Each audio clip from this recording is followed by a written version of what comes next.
Hi hello ನಮಸ್ಕಾರ, welcome back to Vijaya recipe.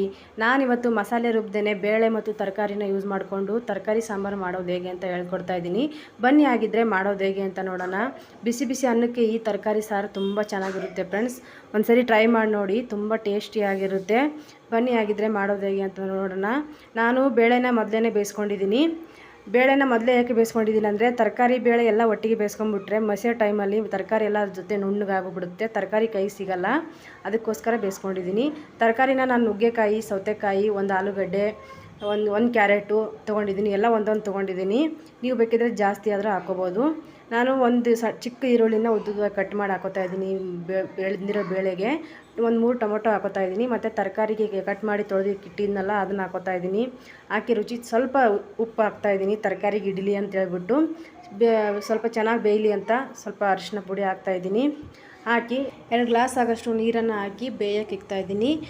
ಒಂದೆರಡು whistle ಬರ್ಸ್ಕೊಂಡ್ರೆ ಸಾಕು ಫ್ರೆಂಡ್ಸ್. ಮೊದಲೇ ಬೇಳೆ ಬೇಯಿಸ್ಕೊಂಡಿರೋದ್ರಿಂದ 2 ವಿಸಿಲ್ ಆದರೆ ಚೆನ್ನಾಗಿ ಬೇಯ್ತದೆ. ನೋಡಿ ಈ ರೀತಿ ಬೆಂದಿರೋದನ್ನು ನಾನು ಸ್ವಲ್ಪ ಸೌಟಲ್ಲೇ ಮಿಕ್ಸ್ ಮಾಡ್ಕೊತಾ ಇದ್ದೀನಿ. ಮಿಕ್ಸ್ ಮಾಡಿಕೊಂಡು ಒಂದು 2 ಸ್ಪೂನ್ ಆಗೋಷ್ಟು ಖಾರದ ಪುಡಿ ಹಾಕ್ತಾಯಿದ್ದೀನಿ. ಒಂದು ಸ್ವಲ್ಪ ಗರಂ ಮಸಾಲ ಹಾಕ್ತೀನಿ. ಗರಂ ಮಸಾಲ ಹಾಕಿ ಚೆನ್ನಾಗಿ ಮಿಕ್ಸ್ ಮಾಡ್ಕೊತೀನಿ. ಮಿಕ್ಸ್ ಮಾಡಿಕೊಂಡು ಒಗ್ಗರಣೆನ ಮಾಡ್ಕೊತೀನಿ. ಬನ್ನಿ ಆಗಿದ್ದರೆ ಒಗ್ಗರಣೆನ ಮಾಡೋಣ. ಇವಾಗ ಒಂದು ಪಾತ್ರೆನ ತೊಗೊಂಡಿದ್ದೀನಿ. ಪಾತ್ರೆಯಲ್ಲಿ 1-2 ಟೇಬಲ್ ಸ್ಪೂನಷ್ಟು ಆಯಿಲ್ ಹಾಕಿದ್ದೀನಿ. ಸ್ವಲ್ಪ ಜೀರಿಗೆ, ಸಾಸಿವೆ, ಕರಿಬೇವು, ಬೆಳ್ಳುಳ್ಳಿನ ಕುಟ್ಟಿ ಹಾಕ್ತಾಯಿದ್ದೀನಿ. ಬೇಳೆ, ತರಕಾರಿ ಮತ್ತು ಎಲ್ಲ ಬೇಯಿಸಿಟ್ಕೊಂಡಿದ್ವಲ್ಲ ಅದನ್ನು ಹಾಕ್ತಾಯಿದ್ದೀನಿ. ನಿಮ್ಗೆ ಇನ್ನೊಂದು ಸ್ವಲ್ಪ ನೀರು ಬೇಕು ಅಂದರೆ ಅದೇ ಕುಕ್ಕರ್ಗೆ ಇನ್ನೊಂದು ಗ್ಲಾಸಷ್ಟು ನೀರು ಹಾಕ್ಬಿಟ್ಟು ಒಂದು ತೊಳೆದು ಹಾಕ್ಕೋಬೋದು. ನಿಮಗೆ ಗಟ್ಟಿ ಬೇಕು ಅಂದರೆ ಅಷ್ಟೇ ಬಿಡ್ಬೋದು. ಬೇಕು ಅಂದರೆ ಕುಕ್ಕರ್ ತೊಳೆದ್ಬಿಟ್ಟು ನೀರನ್ನು ಸೇರಿಸ್ಕೋಬೋದು.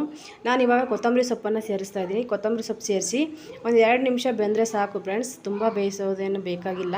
2 ನಿಮಿಷ ಬಂದರೆ ರುಚಿಯಾದ ಸಾಂಬಾರು, ತರಕಾರಿ ಸಾಂಬಾರು ರೆಡಿ ಆಗುತ್ತೆ.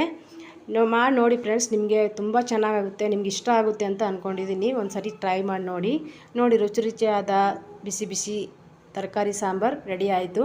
ನಾನು ಬಿಸಿ ಅನ್ನದ ಜೊತೆಗೆ ಸರ್ವ್ ಮಾಡ್ತಾಯಿದ್ದೀನಿ. ಈ ರೆಸಿಪಿ ನಿಮ್ಗೆ ಇಷ್ಟ ಆದರೆ ಲೈಕ್ ಮಾಡಿ, ಶೇರ್ ಮಾಡಿ, ಸಬ್ಸ್ಕ್ರೈಬ್ ಮಾಡ್ಕೊಂಡು ನೋಡಿ ಫ್ರೆಂಡ್ಸ್.